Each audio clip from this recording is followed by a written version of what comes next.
as I have just explained, I feel biometry is a building blocks for a successful optometric career. So without wasting time, we're just going to start our topic. So today we'll cover these topics. I'm not going too much deep in the principles part and all, but definitely I will touch those parts. So for that, you can correlate in future why we are giving the importance on the spikes and biometry reports in the numerical data also.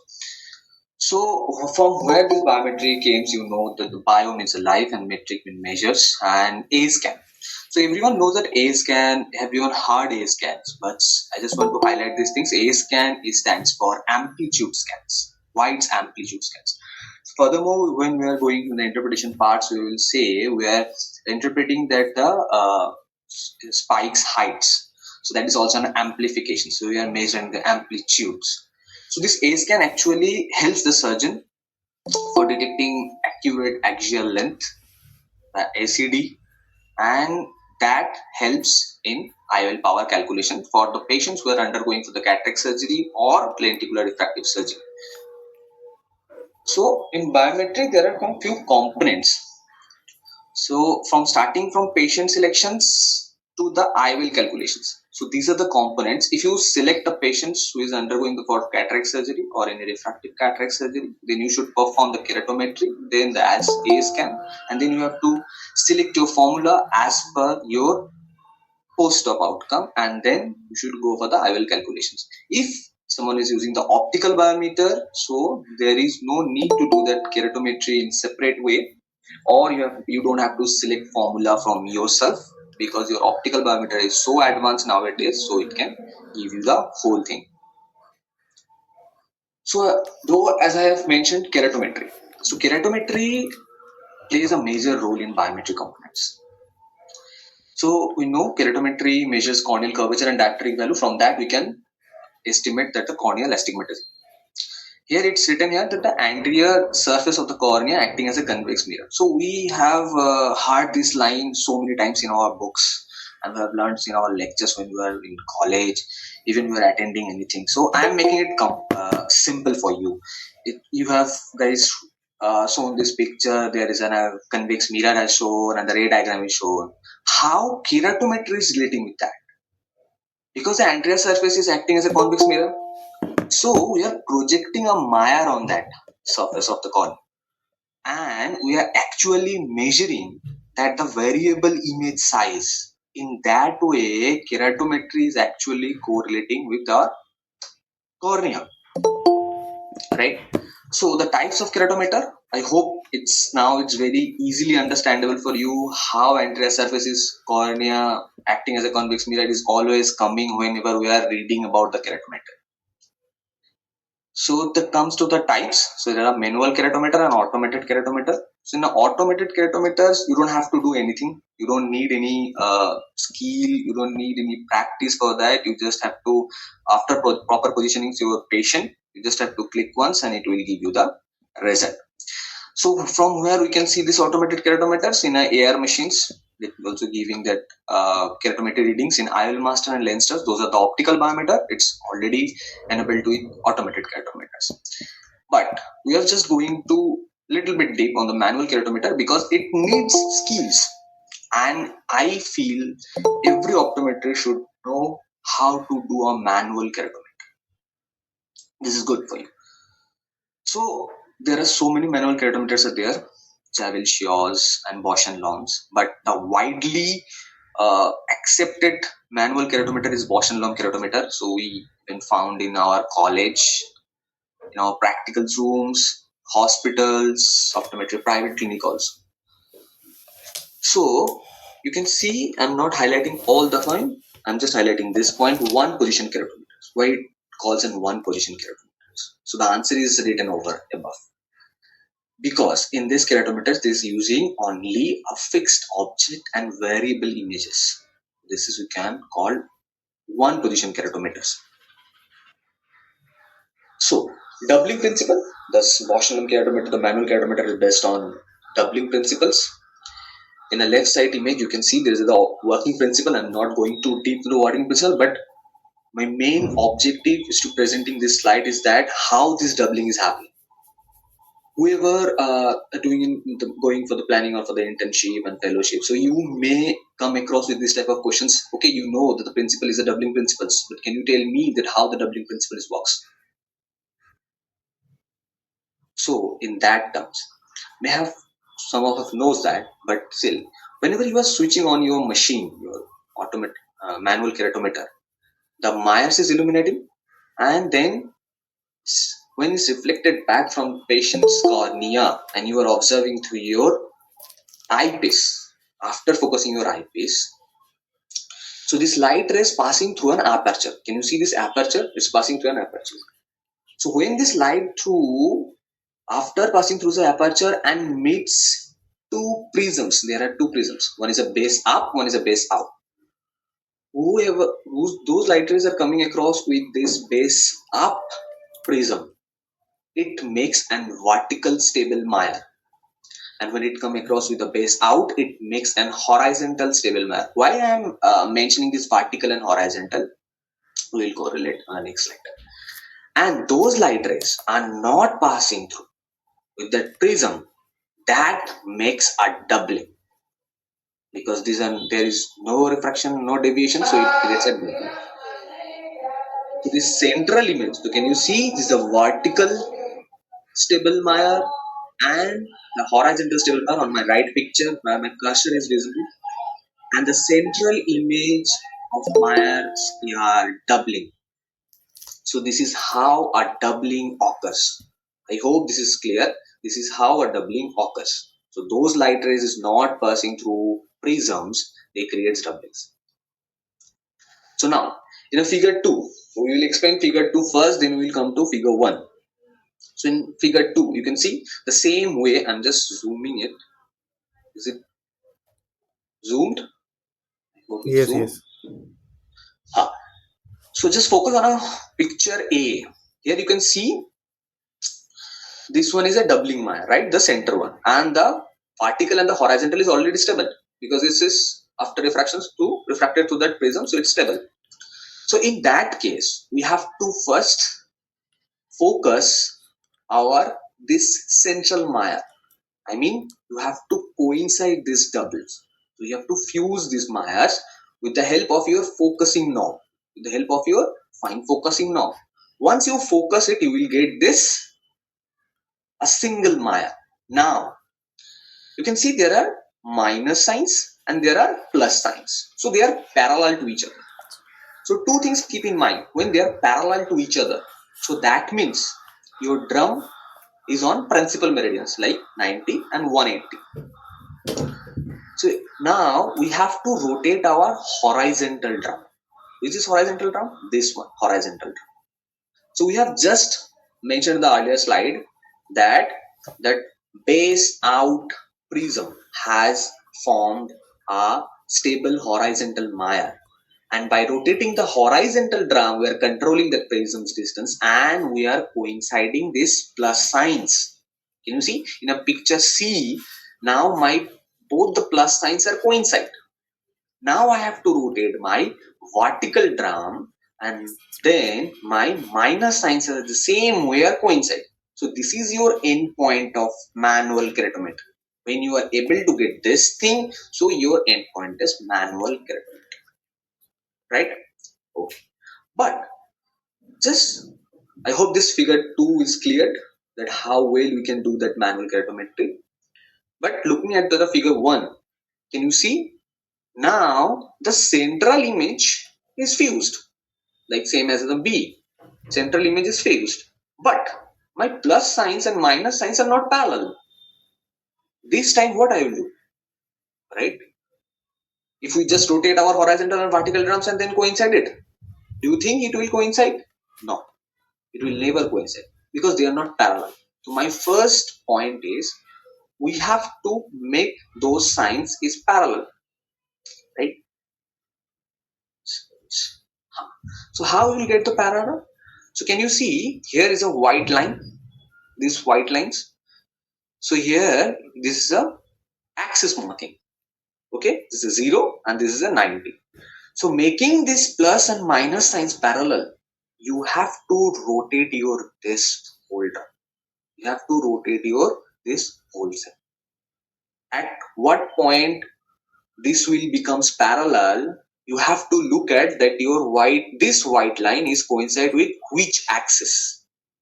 So that would be your actual axis, right? Am I clear? Then you have to do in a same way. Once your plus sign and minus signs are parallel, you have to rotate your horizontal and vertical drum. You may coincide your plus and minus signs, and you will get your measurements. Clear? Okay. Now comes to this slide. So first we are talking about that image. So you can see this image here. In a right side, we can see these are the radius of curvatures and these are the dioptric values. If you are talking about radius of curvatures, there is a difference is 0.05. Can you see the 7.8 and then 7.9? There is only a single line between, so this is 7.85. And in the left side, there is a dioptric value. This is changing in 0.25 diopter increment. It's like suppose in a 42 to 43, if I want to go, so I have to go into 42.25, 42.5, 42.75, and then it's 43, right? So now, so you may note it down as a radius of curvature or it's a dioptric value. In automated keratometry, you will see both the things. In also optical biometry, you will see both the things mentioned in the same one, right? But here you can see this red line. I hope it's visible. The red line is visible. This red line. So this red line indicates that what is your measurement. So after completing your Myers focus, you have coincided your plus signs and minus signs, then you should look at that, oh, where I have stopped. I have to now note it down my measurements.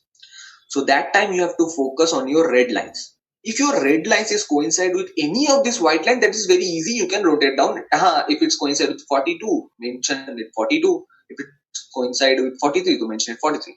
But if it's landing between any of these two white lines, so that time you have to closely look. This red line is closer to which white line? If it's closer to, suppose here you can see this line, the smaller white line is denoting 41.75 and this one is 42. If it's closer to 41.75, so you will note down 41.75. If it's closer to 42, you will note down 42. Clear? Clear to all? Okay. Now coming to the left side. Here I have mentioned two methods of writing down or noting down the K readings. Can anyone say which one is right or wrong from your point of view? Anyone can open your mic and say. I can hear answer. Allow an answer for two of anyone. Just for quick, which one is right or wrong? What do you think? Which one is right or wrong method to noting down? Anyone? Okay, let's see. So here we already know the K1 and K2. Can you tell me that which one is vertical and horizontal? You were able to get that K1, K2, but which one is vertical and horizontal? K1 is vertical. K1 is vertical, right? And K2 is horizontal. Horizontal. Okay. So suppose someone has said that K1 is vertical, but it depends upon center to center. Some of centers has written there K1 is horizontal, some of K1 is vertical. So that's why the upper method it's not right. Whenever you are mentioning your K readings, you should to mention with your meridian. So that is easy for someone to interpret that what is that meridian shows. Now here I have mentioned K1 at the meridian of 180. So it clearly shows that K1 is horizontal. If I'm mentioning K1 is a 90, so it's K1 is vertical. Clear? So always whenever you are mentioning your K readings, always mentioning that. Am I clear to all, I hope? So now comes to that ideal keratometry. How you get your keratometry readings are very much perfect. So first, the main thing is that calibrate the device before measurement. It's not only about the keratometry. Every device, instruments we are using as an optometrist in a diagnostic parts or in a OPD, so we have to calibrate it. calibrate it, and then avoid any contact procedures before measuring K readings. What does mean contact procedures? Suppose a patient has just done his applanation tonometry and sitting in front of your keratometry machine, and you will performing your manual keratometry. Do you think you are getting the accurate measurements? No. Or you have done your ultrasound biometer first and then you are going for the keratometry. No, this is not. Don't, because this will disrupt your cornea or TFA. So you will not getting your accurate measurements. You will land up with wrong measurements because your Myers will not be as clear. Ensure proper fixation of the eye to be measured. Sometimes we used to, though, before starting these procedures, you should make sure that your patient's forehead is touching the forehead, chin at chin rest, and the eyes is locating into your target. If it's not, you will end up with taking the measurements of peripheral cornea. In keratometry, our ideal thing is the central 3 mm area we are measuring. So you will end up with wrong measurements if your fixation is not proper. Now, also check for quality of Myers form. It comes again. We know most of the times we are doing keratometry for the cataract. Here we are discussing on the cataract part. So, who are the patients for the cataract? Old patient, right? Who are undergoing cataract surgery, old patients. So, most of the old patients having the dry eye.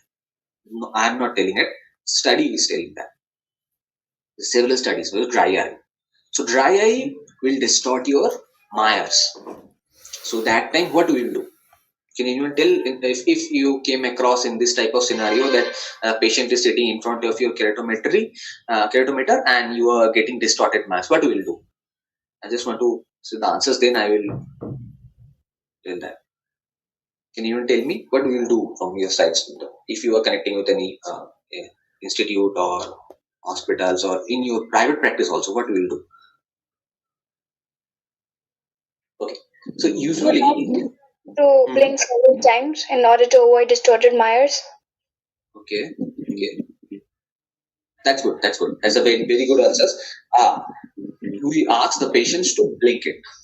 Some of will say that we will instill a drop. No, never use any eye drop, any CMC, because those are the high viscous, right? So high viscous will create a layer, so you will not getting an actual readings. So ask the patient to blink, or still after blinking you are getting distorted Myers. So find out the reason behind why the distorted Myers is. Do your slit lamp evaluation properly. Find out the reason. Is it dry eye? So then treat the dry eye first. Then after a few days you perform your keratometry and then go for the cataract surgery. If you are neglecting these things, you will guide your ophthalmologist or your patients for the wrong eye power. Correct? Okay. Repeat the measurements if difference more than one diopter. If you are getting difference more than one diopter in keratometry reading, you should repeat. Proper history taking and slit line evaluation in case of flatter or steeper case. If you are finding in a flatter or steeper case, why these are flatter or steeper case? So you just take your patients to the slit lamp and find out is there keratoconus is present or the already the cornea is so flatter. So you can usually will not get that flatter or steeper. So when if you are getting anything unusual, so taking your mind and just correlate with slit lamp findings. Okay. So now it's a ocular biometry. So biometry in a two parts we have divided. This is the ultrasound biometry and optical biometry. In ultrasound biometry, we used to see the A-Scan. We used to call it A-Scans. So several machines are there in Sonomed, ultrasound biometers, Axis Nano, Quantel. And optical biometers, there are also so many companies. Optical biometers are there nowadays. Ilmaster, Lenstar, Argus, Topcon has an optical biometers. Nidec has an optical biometers. But I have mentioned here only. Those are very much widely used. Okay. Before going ultrasound biometry, we are just talking about a few lines on our physics of ultrasound. Like, so why physics of what is ultrasound? Ultrasound is nothing but when a particle is oscillating, right? So oscillating through a medium, it's traveling through a medium, so it propagating in a wave manner. It's a wave manner. So whenever it's propagating or oscillating in a wave manner, at the same time, a term is comes here. There's a frequency. So fewer frequencies is inaudible to human, fewer frequencies are audible to humans. And in our diagnostic parts, we used to use this 8 to 10 megahertz frequencies ultrasound, right? One more thing is very crucial here. If you get the high frequency, you will get the shorter wavelength, but you will get good resolutions, short or shallow penetration. Like how? Let's understand it. So in ultrasound biometer, we used to use 10 to 12 megahertz frequency, and in ultrasound biometer is performed by two methods. This is the contact method and the immersion methods. What is echoes? So suppose you are emitting ultrasound waves, right? So it will traveling through medium to medium, and when it reflected back, it named as echoes, right? So here, one is the term is acoustic impedance. Acoustic impedance. What is acoustic impedance? Make it very easier for you. Acoustic impedance is nothing else. Just a resistance of the sound waves which encounters when it's traveling from medium to medium. When it resists, it will come back. So more it will resist, it will come back with more echoes. Clear? So let's see this. These are the echoes. Can you see these?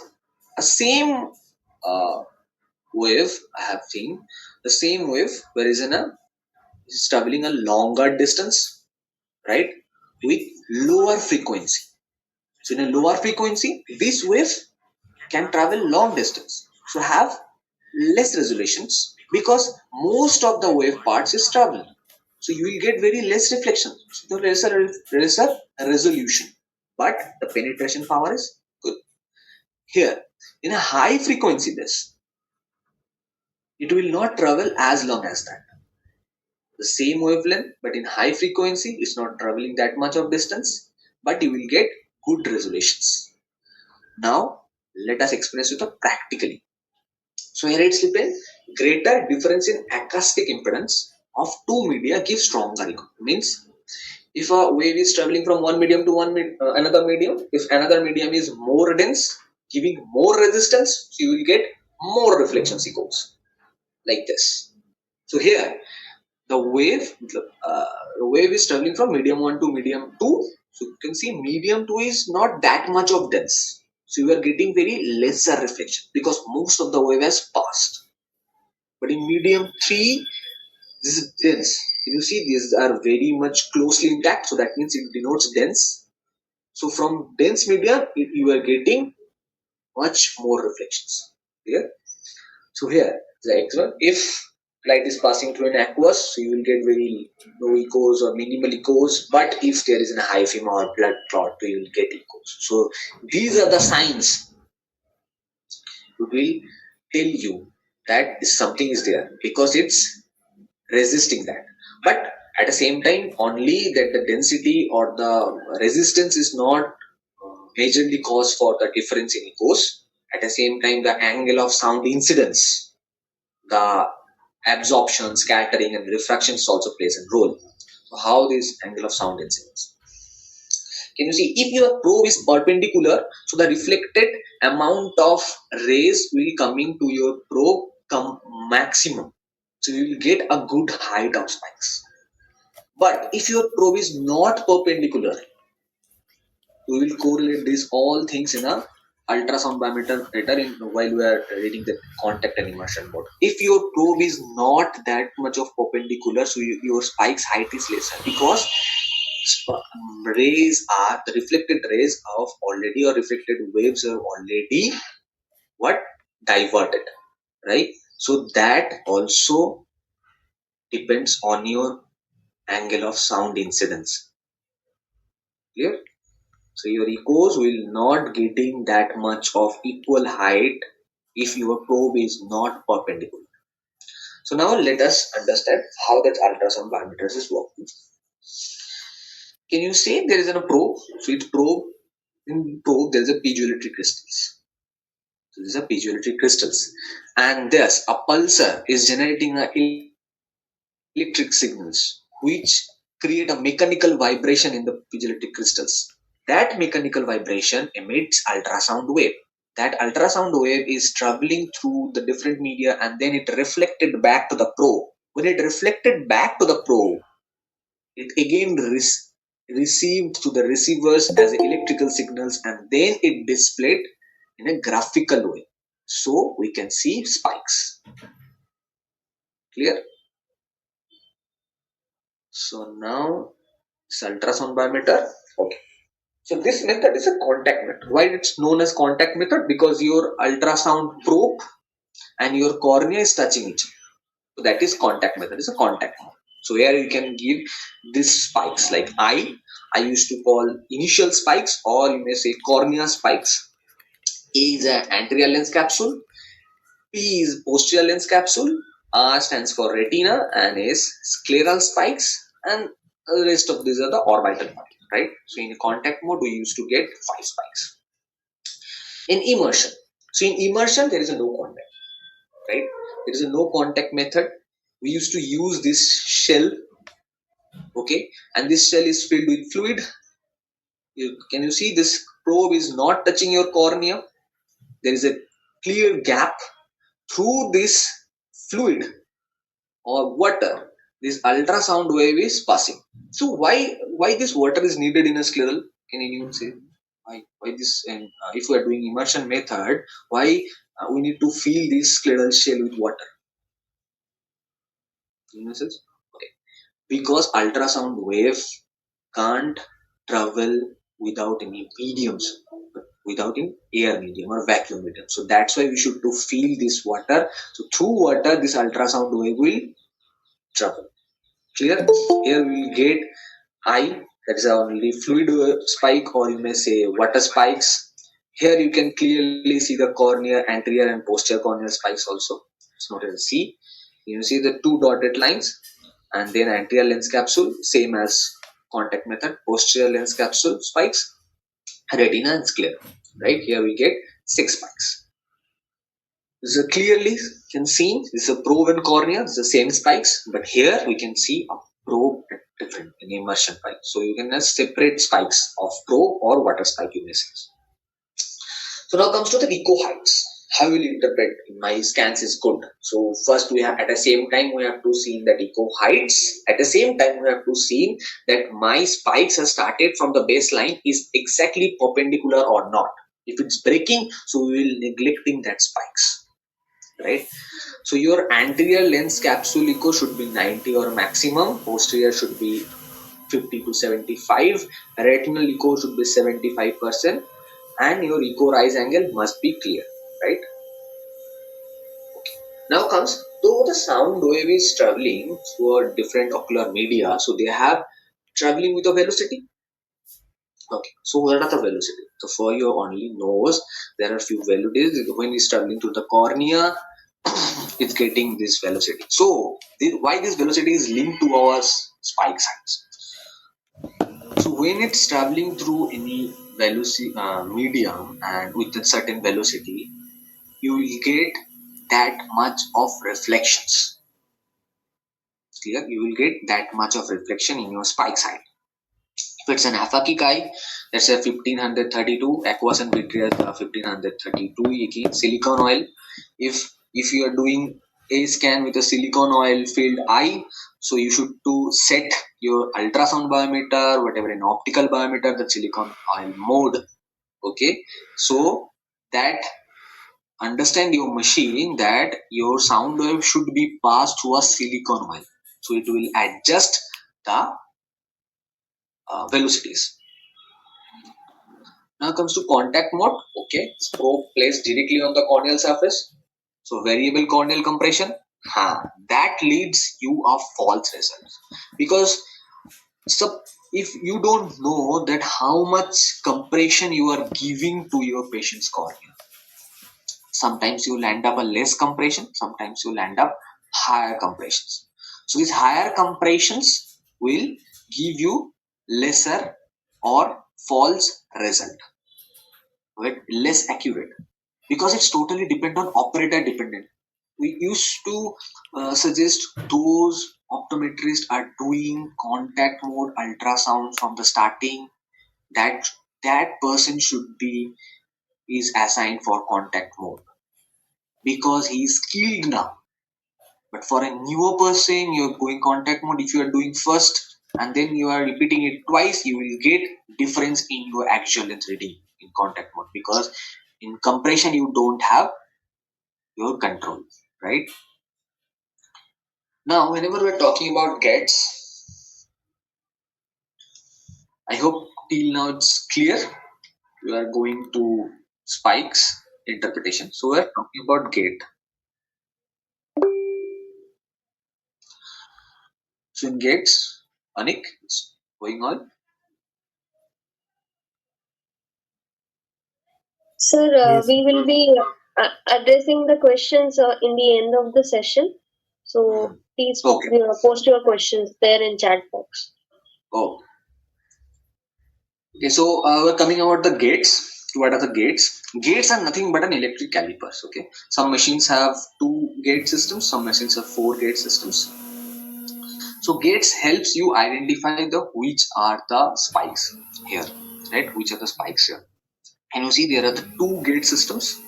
So which is assigned from is aligned in front of the cornea and retina, which helps that these are your spikes positions. It is an older machine, so there's a two gates, but this is the four gate systems.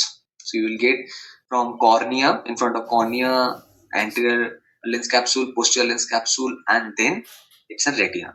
So here I'm just talking about that. When you are interpreting any of spikes, so you have to look at that my spikes has started from base and it's just perpendicular to it. It's just perpendicular to it. I hope it's clear to all. My laser pointer are visible. So you should perpendicular to it. So that time you will take or you will allow that spike is okay. It's good spike, right?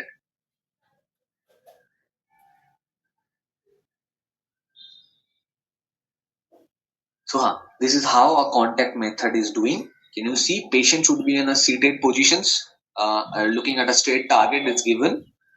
It's a primary case, and that examiner is always, or the performer optometrist is always sitting like this way. You have to touch that contact probe of the ultrasound just paralleling to that optical axis, aligning with optical axis. So you can, in contact mode, one advantage is that you can see that where I am touching, I am just aligning my probe with an optical axis or not. There's some machines from Alcons or Scans, very old machines. Now, in the immersion mode, it's a more preferred mode technique. Not, I am not telling it. It's again the study is telling and requires a Prager Skriller cell.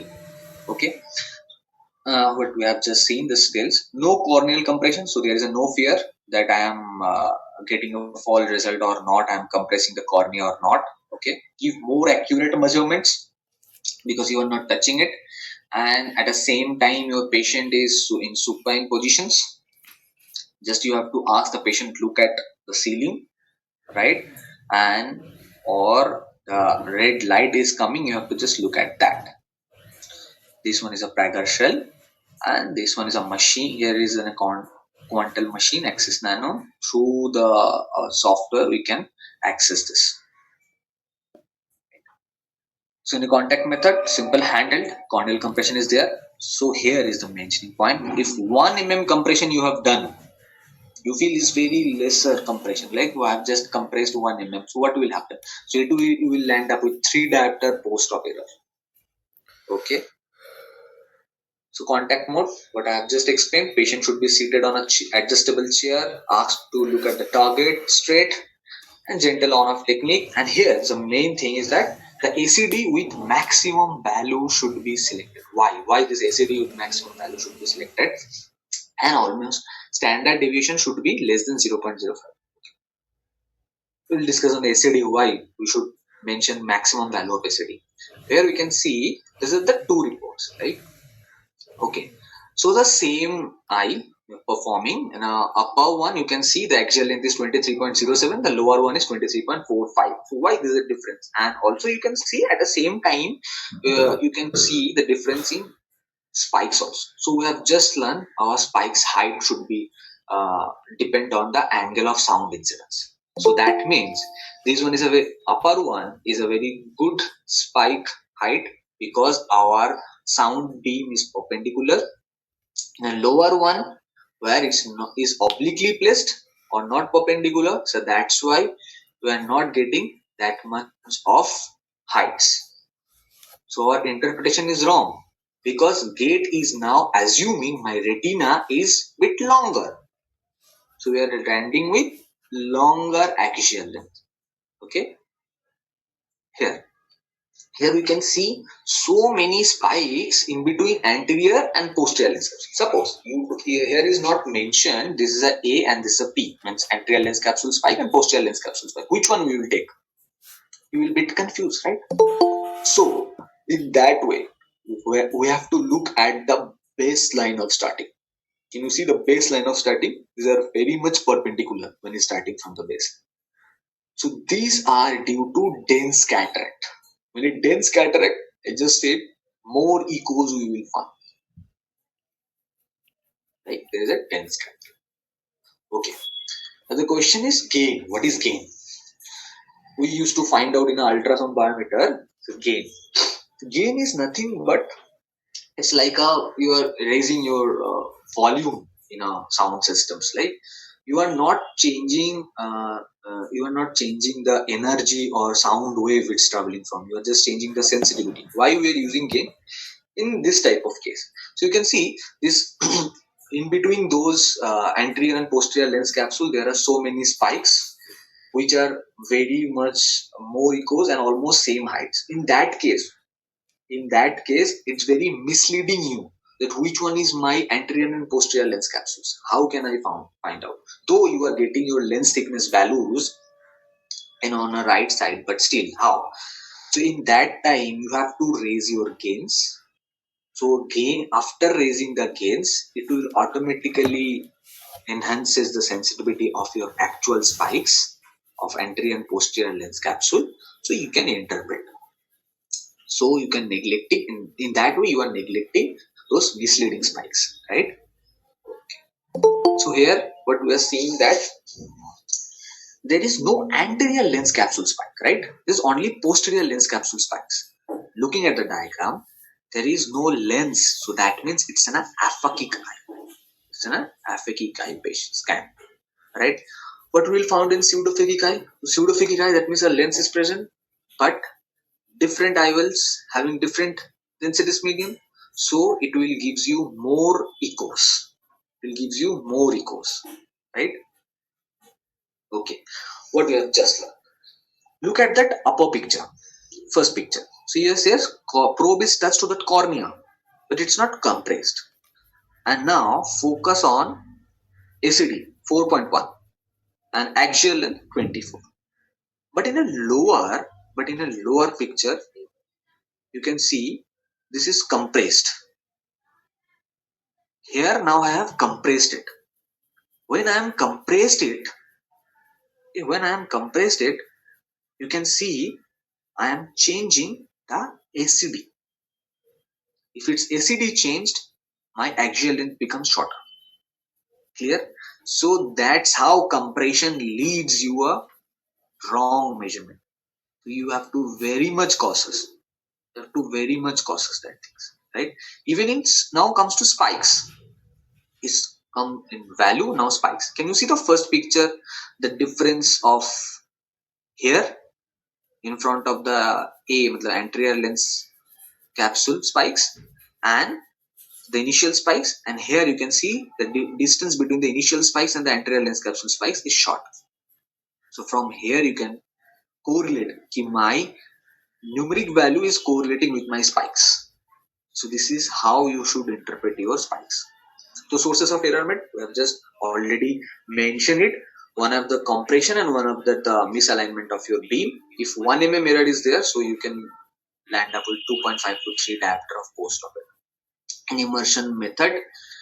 So patient should be in supine position, put anesthetic drop because you are now placing your scleral cell. So it may hurt your patient. So you should put anesthetic drop. Not only that, you have to put anesthetic drops for your contact method also, because whenever we are coming closer to patient's eye with anything, if you are coming closer with the finger, so you will automatically blink. So you should do that patient's eyes in anesthetic drops and ask to look at that.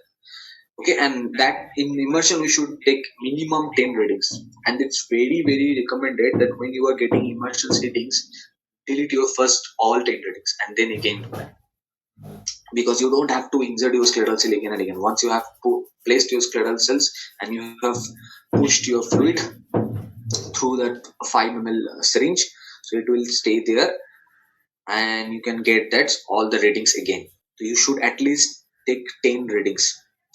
According to that 10 readings, if those 10 readings are equal, so you will get standard deviation 0 less than 0.05, right? Okay. So now what we are seeing here, can you see my all scan? These all spikes are very pretty good. They have started from base and it's 90 degree perpendicular. So now look at that value and we'll correlate with the spikes. First is giving the ACD, right? So you can see all 10 readings ACDs are almost all 10 reading ACDs are almost similar. And then we are looking at lens thickness. Lens thickness are almost equals, and in axial length, so from 5th to 10th reading, all axial lengths are same. So that's why if the all axial lengths are same, so the standard deviation is 0.03, which is less than 0.05, right? Which is less than 0.05. So that means your all readings are accurate.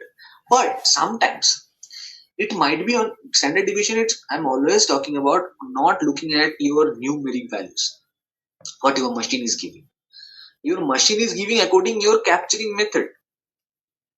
So you are getting those values are very much similar.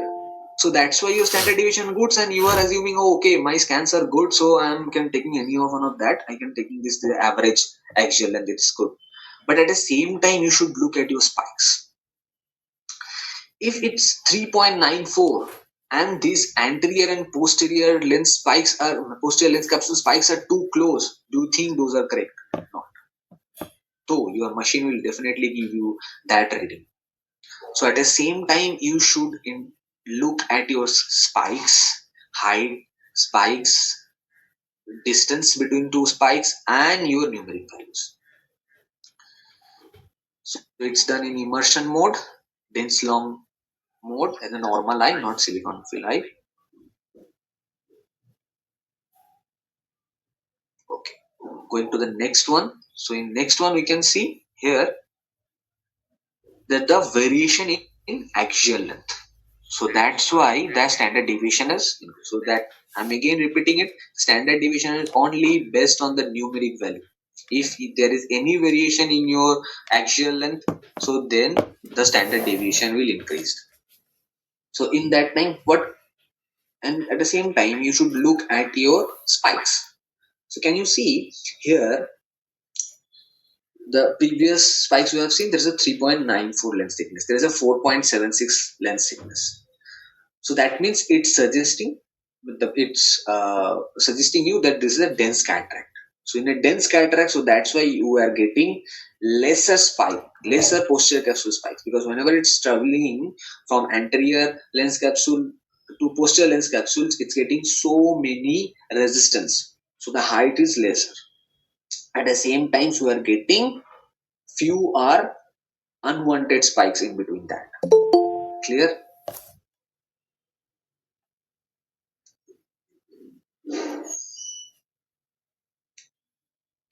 So what? How we will get the retinal detachment type of spikes? Sometimes patients come with retinal detachment, but I suggest once that I need an A-Scan because in future I can plan that A-Scan removal and IOL implantation. So I just want to see that the how the A-Scan reports is that. So I will correlate that time also. So we used to do A-Scan before SOI and also during SOR while they are planning on SOR. So just look at that. In the spikes, we will first look at the spikes. So in the spikes, you can see the gate is assuming this one is retina, right? Because gaze knows usually retina comes here. So gaze is assuming this one is retina because it knows the distance.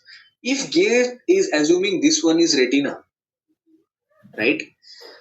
How much axial length you are getting? 23.39. 23.39, right? Okay. And in the same thing, in the same patient, now the examiner has set the gate from here. How you are enhancing this one is here.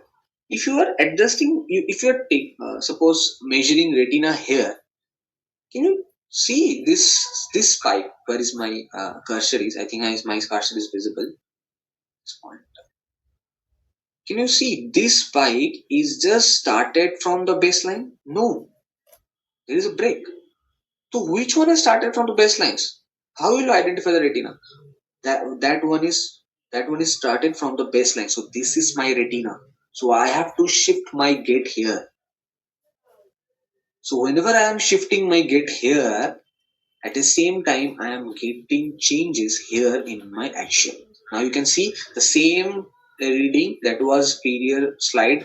The earlier slide there was a 23, and now there is a 20.87. So your axial and measurement has changed. If you are taking that reading to your axial and measurement was wrong, you're passing wrong information to your sources. Clear?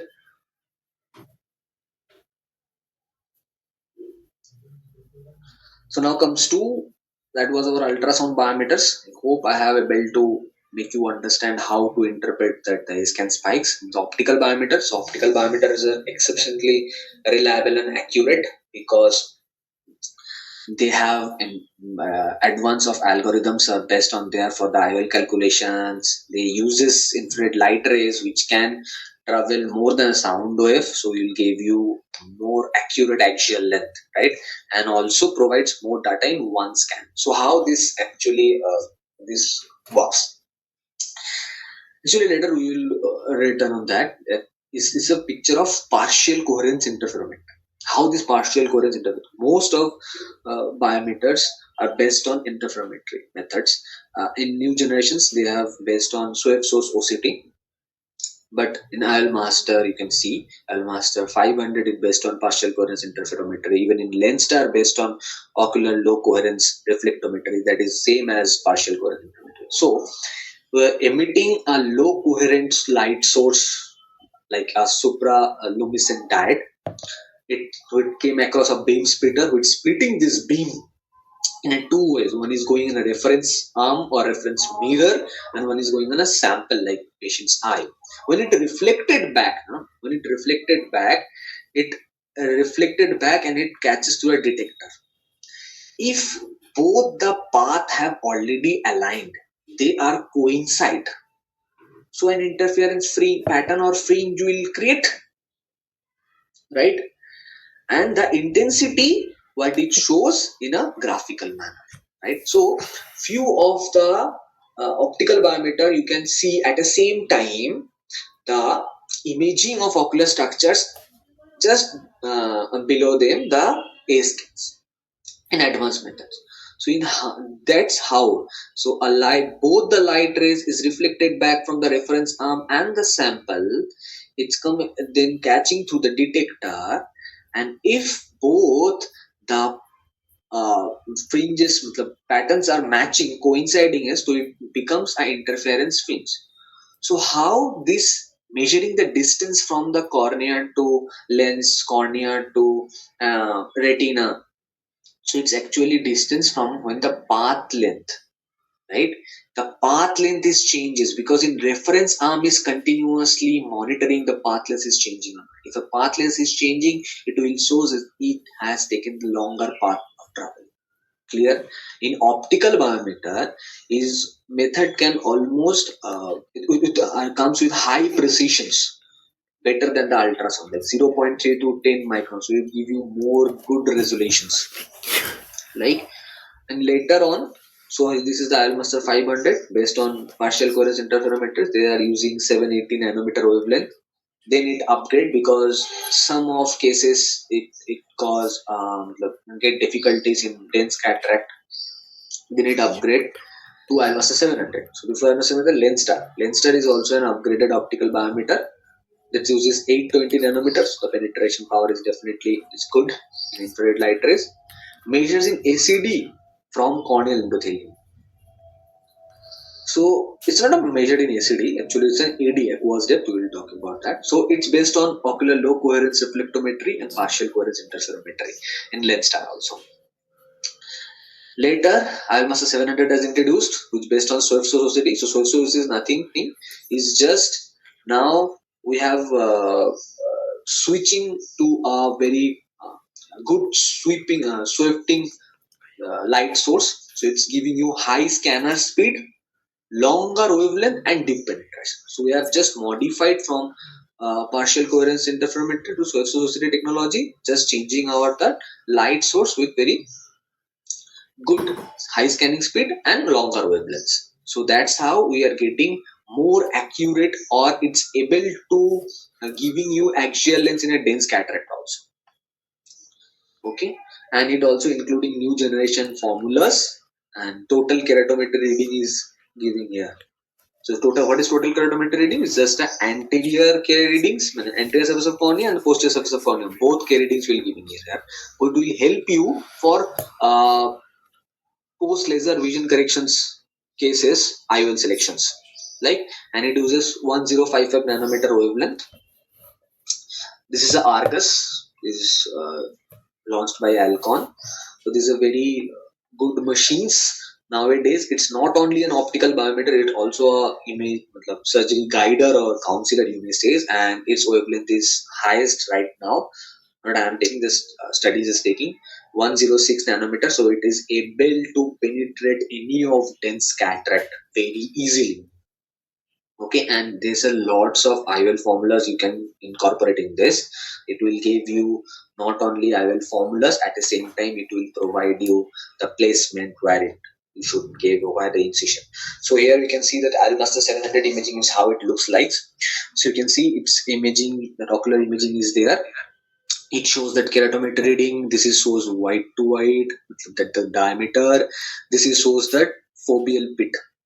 This is very important. If your macular pit is visible or not. If your macular pit is not visible, you will not consider that scan good. Suppose your keratometry Myers are good, your white to white is very good, but if your foveal pit is not visible, can you see that upper one, the foveal pit is visible, but the lower one, same scan, foveal pit is not visible. So then there is a difference in axial length. This is very important. One more thing, in ultrasound, we're measuring, ultrasound beam is we were measuring the axial length from anterior surface of the cornea to the ILM, interlimiting membrane of the retina. But in optical, we used to measure from anterior surface of the cornea to the RP, retinal pigment epithelium. So that's how it's giving more accurate results. Optical biometers. This one is an Argus scan. So here you can see, I'm just talking about that. It's not only a optical biometer, at the same time it's a vision planner, you can say, or you may say surgeon guider. So here, this is showing that this here you can do your incisions. So you will get very surgical induced astigmatism, and at the same time it's giving you the toric marking. So for that, patient surgeon has choice the cylindrical lens, so it's already telling that at 42 degree you can place your IOL. Clear? So it's a very good nowadays and very helpful for the surgeon. So this is a report of lens star, right? So I have put this report to lit. Can you see the left eye is a phakic and right eye is pseudophakic? So why I need, if a patient having came across already is coming with you that my left eye is already operated, then why I need to scan for the left eye again? Because we always do irrespectively, it's a pseudophakic eye or both one eye pseudophakic, one eye is phakic is undergoing, or both eyes phakic. We have always take scans for the both eyes. We have to always taking scans of the both eyes. Not only check, we are not that time checking the IOL power, because that eye, if this left eye is already placed, the IOL is already in place. So we will not correlating that IOL power. We will correlate that time that axial length. Can you see here? The we will correlate the axial length. Axial length. Here is axial length is 26.56, is 26.25. You can see that corneal K readings also. Here the K readings is also flatter, so that means there is a similarity. So you can go with other. If you are not focusing on not taking that left eye, you are not focusing on left eye reading, so you will came across, hey, why this is so much flatter. That time you can also correlate your refractions. So why these are flatter corners? This astigmatism I'm getting here, is this much astigmatism I'm getting in a total refraction, the total astigmatism during the refractions or not? We have to correlate that things. Here it's clearly visible that this patient is not undergone with an toric IOL implant, because after implanting pseudophakic eye, this patient 3.03 cylindrical is still left, right? Okay. Remember in the earlier slide we have just learned from Lenstar that it's take ACD from endothelium. So here you can see AD. What stands for AD? AD is an aqueous depth, right? And ACD is an anterior chamber depth. So what are the difference in them? So I'm just going back to this picture and then I'll tell you. Okay, from here you can see. If you're measuring from this epithelium to anterior surface of the lens capsule, so it calls ACD, anterior chamber depth. But if we are measuring from endothelium to anterior lens surface, so this is the aqueous depth. Clear? So this one is aqueous depth. So that's why this lens star is also helping a refractive surgeries also, that where my eye shield should place the knot, how much my aqueous depth is that. Clear? Am I clear to all? At the same time, it's giving lens thickness, CCT, central corneal thickness also. So this is not, this optical biometry is not only helping you during the cataract surgery, but later is also helping you in the refractive surgery also. And these are the different IOLs is here, and you can see the different IOLs models will show you different things. Will show you the different powers. You see, if you are choosing this of and this lens, so you will get that different power. If you choose this lens, you will get 23.5, you will get 20.5. So different IOL models will give you different, because of that a constant or lens factor you may say, because and here it's mentioned is a Barrett. So the Barrett is a responsible formula for this IOL calculations. Okay, the newer generation formula definitely we will discuss. Okay, and this one is again I'll master 500 report it's. So here you can see the different formulas in our same page, right? So here you can select an SRKT, Holiday 1, okay, Hoffer Q and Haggis. So below that formula, you can see that A constant, here is a SF. What is SF? SF is a surgeon factor. Actually, this surgeon factor, so different IOL formula needs different parameters. Like, so SRKT needs A constant. Holiday one needs surgeon factor. What is surgeon factor? It's just distance between iris plane and optic of IOL plane. Iris plane and optic of IOL plane. So it means. Then in high Haggis, you can see three constants are there: A naught, A1, A2. So these are the different constants. This A1 is for the, you may say, this A is a actually constant. A1 and A2 is for ACD constant. Okay, and this offer Q, this is a PACD. So that is estimated post-op ACD constant. Why these different variables are required? The answer is ELP, effective lens positions. So these things helps that formula to calculate the effective lens position where the IOL will placed and the patient will get good vision. Clear? The patient will get good vision. So this is from formula part. Now look at the scan closely. So here you can see both the axial lens is almost similar, right? Okay. And axial length is similar. Those are having flatter, flatter K readings, eyes flatters, and this is how calculating. And then we have to, so we have to code matching this axial lengths. If these are almost equal, okay, then we have to match our IOL powers. If there is 0.5 difference, it's okay to that. You can take if it's a 0.5 difference between OD and OS. If it's more than 0.5 or one diopter difference, so that time you have to repeat your scans. That time you have to repeat your scans. But when you are comparing, you will not compare with that SRKT of right eye IOL with Holiday 1 of left eye IOL. You will always compare with same formula. So you will compare with SRKT right eye IOL power with SRKT left eye IOL power. Can you see both are having 23? Clear? Okay.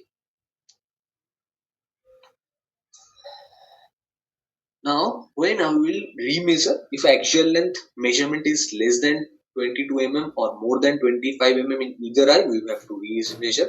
We have just seen in the earlier slide, there is the axial length is 26. So in a 26, we can go and beyond, we can see that the diffractions is a 26, so that means the patient can be myopic. It's a longer eye length, a longer axial length.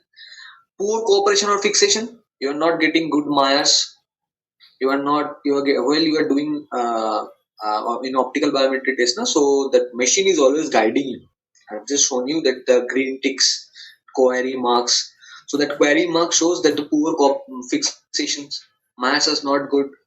Okay, it's not getting the retina properly. These are the signs.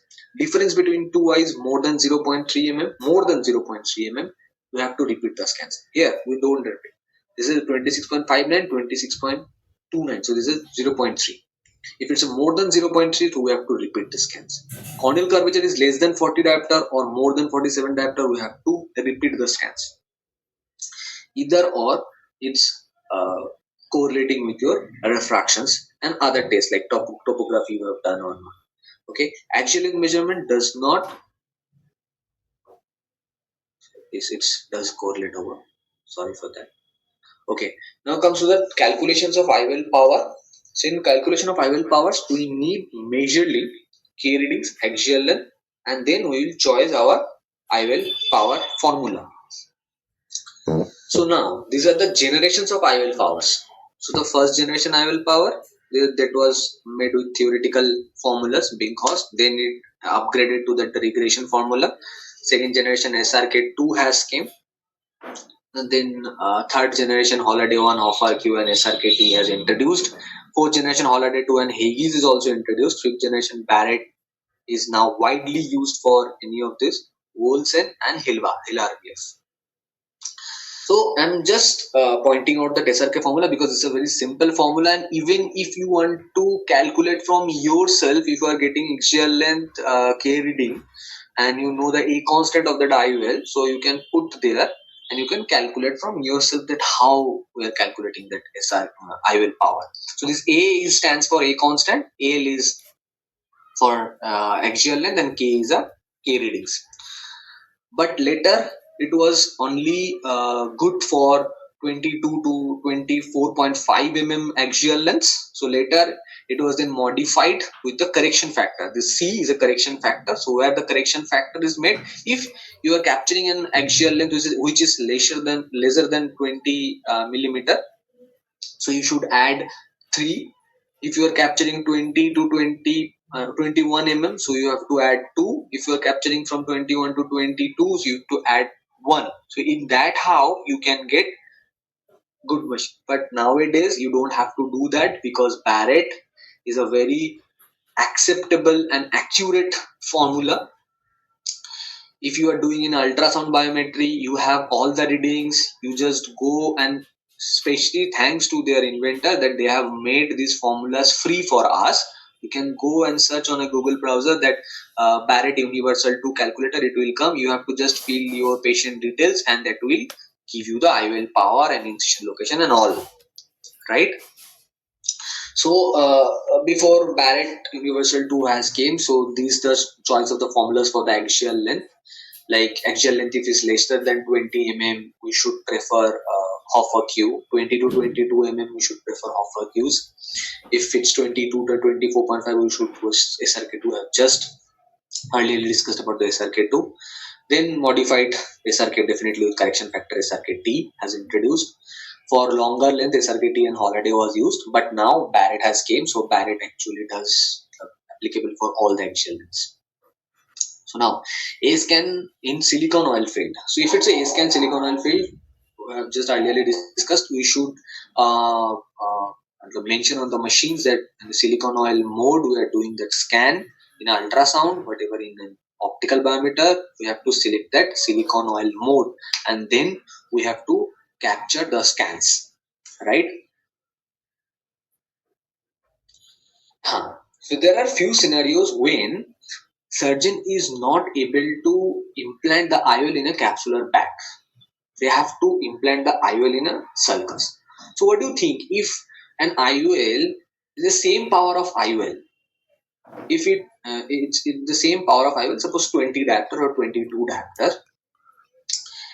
diopter, it's going to implant in capsular bag, and now surgeon during surgery, if there is any posterior capsular tear has done, so surgeon can't place that IOL in a capsular bag. Now, in on OT table, he has or she has decided that I will implant a multi-piece or three-piece IOL at sulcus. Why I am talking about three-piece and multi-piece? In a single-piece IOL, the haptics are soft. मतलब in the same material they are made, right? But in multi-piece or three-piece, in the name you can find out. So their haptics and optics are not made with same material. They are different and they are a little bit harder to hold your nucleus and ciliary sulcus. So if the same if IOL is placed in ciliary sulcus, that same single piece IOL power will work not, because now your ELP effective lens position has changed. So you have to compensate that power also. Clear? You have to compensate over the whole game is about ELP effective lens position. Where you will place your lens and where your light rays will meet to your retina.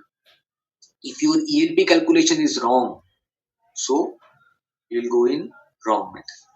So here is this: if surgeon is planning for ciliary sulcus implanting, if the IOL power is less than 9 diopter, they have choose the single piece IOL of 9 diopter, less than 9 diopter, and it's less than 9 diopter, and now he is moved or she is moved with ciliary sulcus, the sulcus implanted lens or three piece lens or multi piece lens. So there is no need to change any power compensation. If it's 9 diopter to 17 diopter, we have to decrease 0.5 diopter, because just imagine that the anatomy. So ciliary sulcus is in front of your capsular bag. So your lens resting position has changed. If your resting position has changed, so we have to reduce it. Right? If it's 17 to 28 diopter, we have to decrease one diopter. Suppose one have choose 20 diopter of 20 diopter. So now, if the same IOL is going to place in sulcus, we have to choose 19 diopter. For single piece, it was choiced for 20 diopter, but if you are placing sulcus, so we have to go for 19 diopter. If it's equal or more than 28.5 diopter, then we have to decrease 1.5 diopter. Hope I am able to clear here. So now I will power calculation in post refractive patients. So nowadays, in our optical biometers having an mode that is a LVC, you can say that laser vision corrections. You have to mention that patients is post RK or post LASIK or not. If it's a post RK, that how many cuts you are visible, 16 cuts or 9 cuts, you should mention there. So what will help that? If you mention that things, how it works. The whole game is that of ELP. It's assessing your corneal power, determining your corneal power of anterior and posterior corneal curvature. When a patient is undergoes with laser vision correction, myopic laser vision correction, suppose I am taking it, so the cornea is flatter. So do you think we used to mention K index during IOL power is 1.3375? Do you think the same K index will work here? No. If we only measure the anterior surface of the corneal curvature, it will give a good? No, because it's flatter, but the posterior is not changed.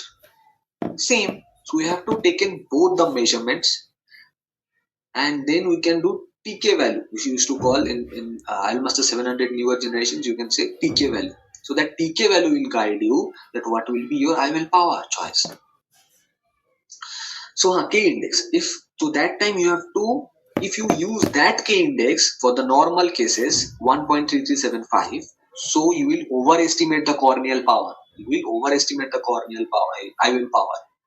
So that time you have to compensate your K indexes in a lower K index, that is 1.332. So if you search on a Barrett universal 2 formula, na, so on the upper portion you can see K index, both K indexes are given. So according to your patient choice, you have to choose the K index. So the cataract surgery outcome, accurate biometry and selection of optimal IOL power is will give you a good result in cataract surgery. Advanced and innovative techniques have greatly improved the cataract surgery outcome. Definitely, that optical biometers have came and which are helping us, guiding us for good. Nowadays, you don't have to think about or do any mathematical calculations for that. Those I have just shown for your knowledge that you can calculate those RL formula, but in optical biometer you don't have to. Even after an ultrasound biometer you don't have to. You have just to measure the K reading separately, and axial length and ACD we will getting from there. We have to just put those, and we have to put the A constant, and that will definitely give you all the readings, right? Okay. So these are the references. So if you go through these two books, you will get about this second book is very good. So you will get all the spikes and how you are interpreting how the IOL calculation, the IOL powers formula is choosing. So, okay, first question is create any difference in different IOLs. Definitely. But written difference in Differentiate different IOL. different IOL in terms of its. मतलब create any difference in different IOL after cataract surgery. Definitely. They, for different companies claims their materials are different because and whenever a IOL is manufacturing, it based on three things. First, their material. Second, you may say कि their light intensity how they are passing through. Okay, and the third one is that how their haptic design, the design of the IOL, it's very important. So that is how the IOL is changes. And now, if we're talking about the types of IOL, that will definitely give. I'm just talking about the same type of IOL. If you're comparing with monofocal with other companies' monofocals, one company's monofocal to other company, so you will get the haptic designs. So there are fewer changes. Like we are wearing glasses now, so we can see the glasses thickness, index. So these are same thing is applicable for the IOL. The thickness which comes in IOLs is refractive index, but here is the thing: we can't change that refractive indexes like our ophthalmic lenses, like 1.7, 1.8. We can usually find out in mineral lenses, but in IOL we can't find because there is a foremost thumb rule formula that's whenever we are exchanging our crystalline lens by crystalline lens with an IOL, when you are placing that IOL, it will actually giving you as a 25 years old crystalline lens performance. So that's why we can't increase thickness too much. If we increase thickness too much, think about that way. If we increase thickness too much in ophthalmic lens, what is happen? Thickness is reduced, right? Yes. If we reduce thickness in IOL also, so that haptic is equally eligible to hold that IOL because it will bend. Bend. Will difficult to assist the surgeon to enter the IOL that time. That's the things. That sync has to be there. The Yes. conversation sync. The next question is which one is more preferable, either contact or non-contact biometry? It's a very absolute. It's not I am not taking. You can go and search the comparison of ultrasound biometric reading. So you will large line even mention that the immersion. Immersion is very accurate. I have just during my presentation also I have explained. If you are doing contact now, if some optometrist is doing contact method in a specific institute, and he has almost skilled, he has almost skilled for 5 years or 3 years, definitely he knows very good. I even in my institute I have seen my senior sir, one of from whom I have learned A-Scans. So his touch was very good. He never do immersion. So he touched and only three readings, and he says that's the final. So this much of confidence build you practice. But if you are newer, so I will always prefer do immersion scans. Immersion scans at the same time two things. You don't know, you have done an contact method, and now surgeon wants to check that patient again. Whenever the patient is sitting in front of the surgeon's slit lamp now, so you'll get the corneal aberration. How do you address that question? So it's better you go with immersion. Because same day surgery makes it impossible by then. It can be. If a patient is traveling from suppose 200 kilometers or 300 kilometers in a camp area, on the same Then day they want same day surgery. you have to do same day. So Finished. you're making difficulties for the surgeon. So don't do that. I think we always used to suggest biometry and the optical version and the immersion. Contact, if they are doing same day surgery, we don't know by then what will happen, so we used to avoid. If the power fluctuations are there, then we had to do it. There was no other option. So the next question is how much post-op power difference we will get after compressing 1 mm cornea while in contact mode? It's supposed if you compress it, I just earlierly explained in this picture. It's a 2.5 to 3 diopter, right? So actually, I have came across with this question. So, sir, we are just compressing that cornea. So how it affects on retina? It's not. It's totally correlating. You are compressing cornea, so that means you are reducing your ACD. If your ACD is set to your machine, we assume your axial length is shorter. So you will land up with shorter axial length. So in that way, your IOL power choice is wrong. And that typically happens when I have seen people doing contact method while sitting supine position. Rather than making them supine, they are doing it in a hand, and they are pressing the hand like this in an uncomfortable way. And we used to ask them to be in a supine position where our hands are rest in sideways and we hold like this. This was immersion, and for contact we used to hold like this in such a way that it just stands, no pressure, nothing. In the seated position, we can do that contact mode, but that time we used to do support with our these little fingers because Yes. it will resisting you to go too much of closer and almost doing your contact. No, don't use your wrist. You should use your Finger. these two fingers, the tarsophalanges movement. So that would be better for both. Next question is in case of posterior staphyloma, just there's it right, but what is the question? Okay. How will we do Posterior A-Scan? staphyloma. So posterior staphyloma, so you'll get a longer axial length, definitely. Some more than 30 mm. So and you go, you see in a A-Scan spikes, it's a very deep. You can go a longer deep distance there in terms of ultrasound biometer. And if you're doing all optical biometer, so you will see the imaging of your ocular structures is very longer. And fewer new optical biometers will show you that the rest of part of the choroid also. So you can see the extension. You can also appreciate the retina structures through that. But in terms of posterior staphyloma, at the same time, not only A scan is reliable, you have to do the B scan. Those are the very things, and you have to correlate those scans, B scan and A scan at the same time. Okay, the next question in RD, what will be the mode setting?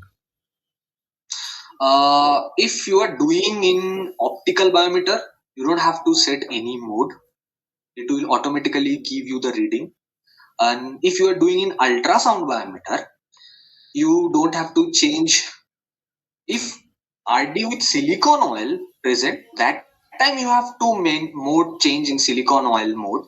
But if it's only phakic RD, then you don't have to change the mode, but you have to adjust your gate. What I have just shown there, because gates is just an electric caliper. They don't know. It's your expertise. You can identify which one is the retina spikes. Like, Is there any chance is there any chance of IOL power to be less than plus 9 diopter? it can be. It It can. can be, but it's a very rare cases. It's less than. Matlab, look, if it's less than, power is very lesser, so it denotes that your axial length is more. It's denote your axial length is more, so that's why the power is lesser, going lesser and lesser, right? So if that comes, so we have to treat that reason or pathological thing first. Hmm. Then we will go with that IOL implantation. Or if it's less than 9 diopter, sometimes we can see, this question has arisen, just putting it here. Why we place plano IOL? Why we will place plano IOL? We can keep if our optical biometer calculation giving the plano IOL from that questions is less than 9 diopter plano IOL. So why we put the IOL? This unnecessary I am charging for the patient is IOL price and surgery cost, right? Why I will put plano IOL? Because if I am leaving that patient aphakic now, so is a more glare. I am putting that IOL, I am girding like a curtain. So I am restricting the light rays, creating glare. I am just creating a media. Clear? I'm just creating a media which will restricting that light rays passing to the retina and it will not create the glare. So that time we have to place plano IOL. And mostly the lesser IOL numbers you will get in a higher axial length High. patients. So how to choose IOL power for pediatric? Uh, Pediatric we usually do in 1 to 8 years. I haven't included in my side, so we will do the 20% under corrections. Hmm. Though it depends upon the immetropizations what surgeon wants to keep, because it's totally depends upon the surgeon. The surgeon wants to keep the patient, the pediatric patient after the cataract surgery. How long? How much dependent on the glasses? It depends upon that. And also in a shorter excellent. Whenever you're talking about pediatric IOL, so we talk about the shorter IOL. You find a shorter IOL. If in shorter IOL, it's 1 mm gap, 1 mm difference. So you will get more than 3.5 diopter error. You will land up 7.5 diopter error. Because suppose in a normal eye, it's just I'm just showing a ratio. Is that 20 mm for it's just a number 20 mm we need 20 diopter length, right? And now it's a 10 mm eye. How much diopter need? It's a 10 mm eye. How much diopter need? It's a 10 mm eye. So I need more curvature dioptric power. So I need 30 diopter. Clear? I need 30 diopter. So if I am now miscalculating my axial length on a 10 mm diopter and I am compensating it same as my normal eye, like 1 mm difference is 3 diopter difference. The 1 mm change, compression or 3 diopter post op error. That same formula I am keeping on 10 mm. Do I get same result? No, not getting same result. Because whenever my axial length is reducing, my dioptric value is increasing.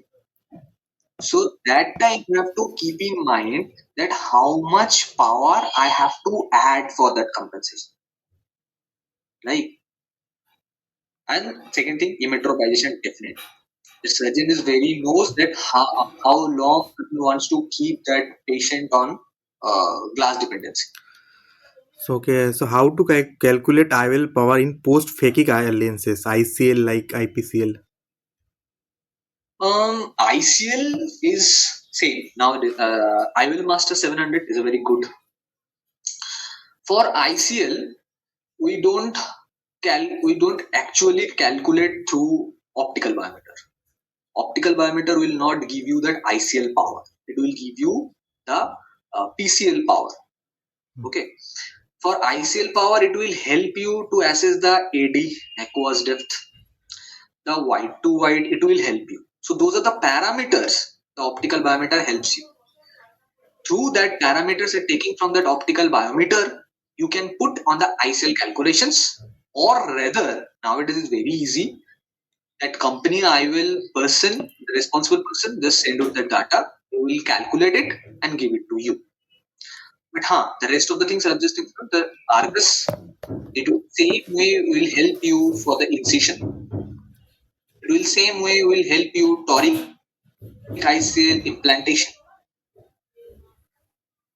Clear?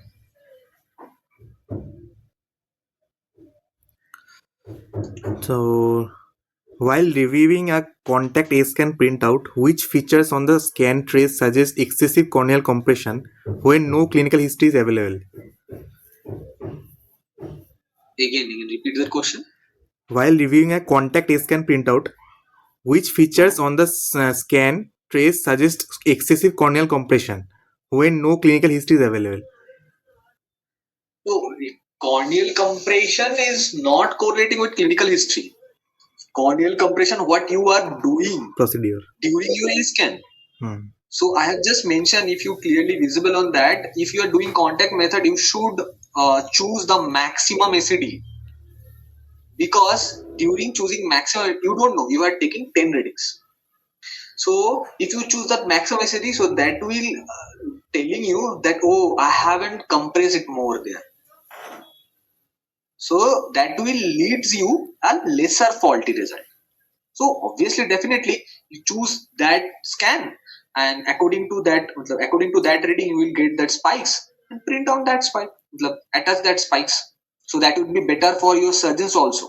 Sometimes it's a very good point. I think sometimes surgeons wants to see the spikes. They don't have a time. They will come to your A scan room and see that spike. So it's better in those centers where they are operating with papers, so they have attached that calculation sheet below that immersion or contact spikes. So surgeon can see, oh, okay, the spikes is good. So these are the all questions will raise when there is any post refractive surprises which arise. So it will like back calculation. So they will go behind and research why it will happen. Oh, I have done very good incision. I have done good choice of IOL. So then why it is then? So these are very crucial thing. If you are doing your good, you can't prove yourself in that way. Ki, I have done very good. Your reports will tell that you have done well. So, okay, so next question is, in which of the following scenarios increasing the S can gain most appropriate to avoid underestimation of the axial length? Hmm. So gains have a, it is a very good thing, gain. But I genuinely feels, even two more studies are there, I think. A gain have 2 points, one positive, one negative. So first talking about the positive. If you are getting, how it's helping, you are getting spikes, right? So in a dense cataract, you get too much spikes in between the anterior and posterior lens capsule, because it's resisting and it will giving you more echoes. So those spikes heights are also same, because once it travels from the anterior capsule lens capsule, when you are traveling to posterior lens capsule, it's already being absorbed or reflected, most of them. So spikes are slow. So whenever it comes, it's almost the same space. So you have 4 spikes in the same height. How will you identify which one is my anterior and posterior lens capsule? Okay, I have to take only that major 5 spikes. So that time we used to increase that gain. Gain will not affect on your sound or this traveling speed. Gain is not, gain will increasing that sensitivity of your spikes. So now gain will help you to increase that actual spikes. So now your actual spikes, which was in lesser height, now it getting more height. At the same time, now it comes at the same time, your that misleading spikes are also height is increasing. Your height is also increasing. So now your expertise will tell, the way I tell, from where it started and perpendicular. It started from the baseline and perpendicular. So only the actual spikes will started from baseline and perpendicular. So you have to choose those spikes with good view, and you have to neglect those spikes. So at the same time, gain is helping you to raising your actual spikes height, but at the same time, gain is raising your misleading spikes height also. If In between those misleading spikes, one or two spikes height is as equal as your posterior or anterior lens capsule, that will also mislead you. That time you have to follow from your scan starting where it's starting from the baseline. If it's based from baseline, it's a perpendicular 90-degree axis, or it's a break. If it's a break, so that means it's a misleading spike. If it's no break, it's a straight perpendicular, so that means those are spikes, are actual spikes. So in case of dense cataract, in case of RD, you may increase gain. In case of hyphema cases, you may increase those. In hyphema cases, it's very contraindicated because you are pressing that eyeball too much to your scleral cells also. So, okay, and once I was doing contact scan, suppose axial length was around 33 mm and SRK T showed up with minus 10 or minus 12 diopter lenses. What to do in this case? We rechecked twice or thrice. We did not have any optical biometry facility. So that time you can do two things.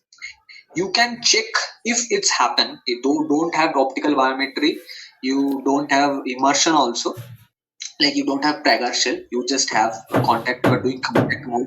So contact mode, you are getting all the readings, right? And your SRKT is doing that. So you are calculating only a single formula. So you can go to that your Google browser or Edge browser, you may say, where you can put it down, write down that universal calculator, or you may type ACRS any calculator, the ACRS IOL calculator. So you will get a total chart where they allow you to put your K reading, your axial length, your ACD depth, everything, the parameters they need, lens thickness, diffraction if you want to add, you will get. So that time you will get other IOL powers calculating through advanced IOL formulas, and now you can correlate. I will say if for everyone it will be better to check it through other formulas also. I just want to say that newer formulas also, Parrot, because they are almost free. There is a very good thing that these are free. You don't have to pay for that.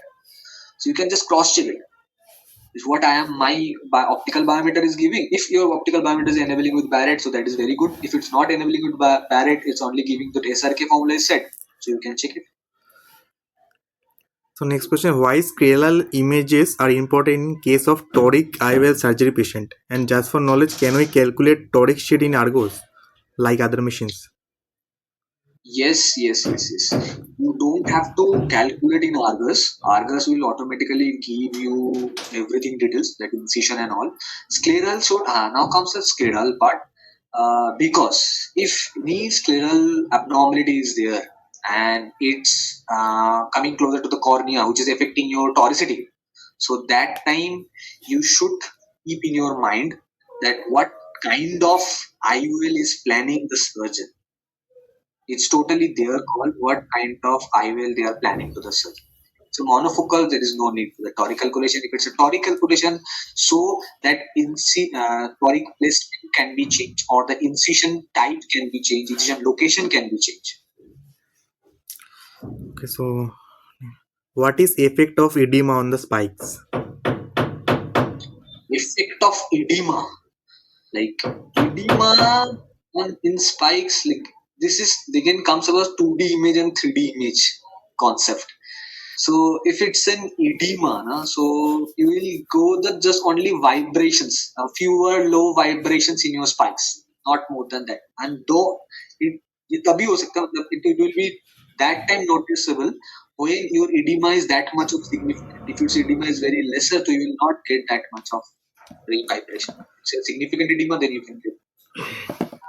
So next question, if we don't have pre-LASIK or pre-RK parameters like refractive error or K readings, how do you use Barrett formula? So for pre-refract, we can go for Barrett True K calculator. One is Barrett Universal 2, that is for your monofocals IOLs or multiple IOL, you may say. One, and if you want to add your refractive parameters, so you can choose Barrett True 2K will help you. So next is what points are taken into consideration while calculating IOL power in the secondary IOL? That's a very good question. Secondary IOL. So secondary IOL, you have to choose the secondary IOL placement is a fewer cases. The most fewer cases, if it is IOL subluxations, it's done, or you just want to, you don't want to put IOL on bag or all. So you will do the same way your ultrasound biometry or your optical biometry, whatever you do. Now the question is how you will calculate those things. To calculate those things is depends upon your effective lens positions, where you want to place your lens, where you want to place your IOL, right? So this is a compensation formula again. So if you see, if you are going with multi-piece or three-piece, so every IOL packaging there is a mention the lens factor and A constant. So by looking at that A constant, you can find out, and also a model number. So by looking at A constant, the compensation is based on the A constant. I'm just giving an example. Suppose you have planning to place a posterior IOL, so their A constant is suppose 118.5, right? Yeah, 118.0, and now you are planning to AC IOL. Somehow there is no place to place my sulcus or anything else, so I am planning to AC IOL. So we used to hard in ACL, you have to deduct 3.5 or 4 diopter. Why? Is this any hard and fast rule or any study is written? No. If you are looking carefully at the A constant, the ACL A constant is 115.4. So actually, we are deducting from the posterior IOL A constant from the ACL A constant. And that deduction value we are deducting from our IOL power. That easy. One more thing I will highlight, that A constant and IOL power, it's a 1:1 ratio always. If we are going for PC IOL, so 1:1 ratio. Suppose you have choose for 20 mm axial length, 20 mm axial length, and for A constant was 122. Now you have to put IOL of 22 diopter. What would be the choice? You have calculated your 2 diopter, so I am telling on 1:1. So your choice will be 120. Clear? Your choice will be 120. So you will find that A constant wala IOL, and then you will put.